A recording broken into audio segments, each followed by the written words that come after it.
Damn, I'm really about to be the greatest rapper of all time.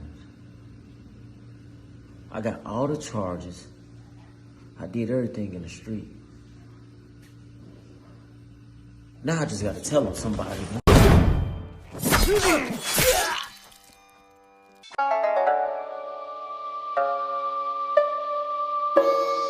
What's going on, you guys? So, there ain't been too much going on in boxing. Everything, kind of been on hold ever since this, riot situation, ever since the George Floyd situation. Everything kind of been slow. But you could tell that these boxing writers and all these guys are really trying to scratch up anything to talk about.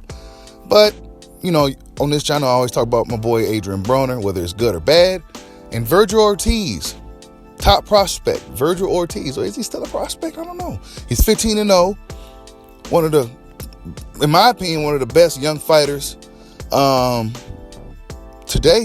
Out of all the younger guys, like the Ryan Garcias, he's 147, so we don't really include him amongst that group, but he's a 147-pounder welterweight, very talented young fighter.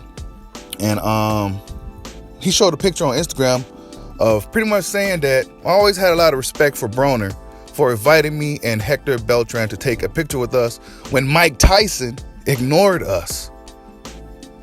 Now, that's interesting because a lot of people throw shade at Broner. See, I know what type of person Broner is. You know what I'm saying? I know what type of person he is because I know people like AB. And despite AB's antics and his clownish behavior, he's actually a good dude at heart. You know what I'm saying? It's funny that Mike Tyson turned the kids down, ignored them. But I could expect that.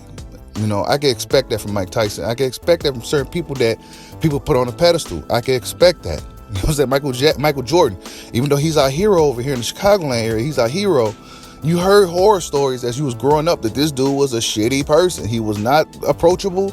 None of that. You know what I'm saying? So I'm not surprised at all that Mike Tyson ignored a young Vergil Ortiz. But, Alex De La Hoya was co-signing on the picture or whatnot. And, AB said that pretty much I'm going to kick your boy's ass. Because Vergil Ortiz now said who will want to see this fight. Now, who will be interested, who will want to see this fight between him and Adrian Broner. Now, Adrian Broner, as we all know, Adrian Broner been looking for that $10 million payday he's been asked for. Oscar De La Hoya said, easy dinero. He responds, hey, boy, I'll kick your boy's ass, Oscar, and then I'll sell you a ounce of salt. AB is so stupid. Stupid, man. You gotta love AB, man. Even though he's not fighting or nothing, he hasn't won a fight since Vergil Ortiz's whole career. He hasn't won a fight. He still finds a way to stay relevant. Whether people are still really interested or not, AB always finds a way to stay relevant. The dude knows how to move the needle. He just needs to learn how to move his hands or figure out how to move his hands again. And in my opinion, if he was to fight a guy like Vergil Ortiz, and I was actually surprised that Broner even flirted with the idea to fight a Vergil Ortiz, I don't know if that's necessarily a good fight for AB right now. I think Vergil Ortiz, he's still a young guy, but he's 15 knockouts. The kid is very, very good, man. Got a good trainer. I'm surprised that AB must be really wanting that money. Because I'm surprised he's actually even flirting with this idea of taking this type of fight. I don't even think AB he don't let his hands go enough for me to have confidence in him that he could actually go out there and win a lot of these fights now. Because as we all know, for the past several years, Broner he's tough. We know he's tough. We know he has the talent. But for whatever reason, he has like a mental block to where he just can't let his hands go.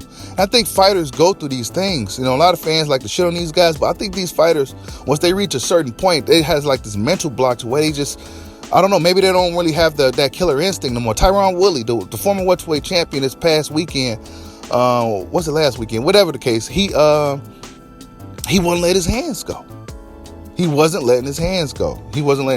It's almost like once these fighters reach a certain point mentally, some fighters can keep it going through their whole career. Others, they seem to like not let it go like they used to. You know what I'm saying? I don't know what it is, but maybe these guys need to see a sports psychiatrist, or maybe they just don't got the dog in them no more. You know what I'm saying? But whatever the case may be, Adrian Broner, he has options. You know what I'm saying? He has options. I think, will De La Hoya be willing to pay Broner to come to fight Vergil Ortiz? I really think so. I think so. Actually, De La Hoya, they need some guys over there for Golden Boy fighters to fight.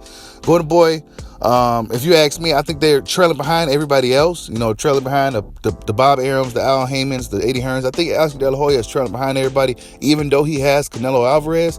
Who else does he really have? Tell me what you guys think. Vergil Ortiz versus Adrian Broner. Would you like to see that fight? Like, subscribe, holla at your boy. Peace out.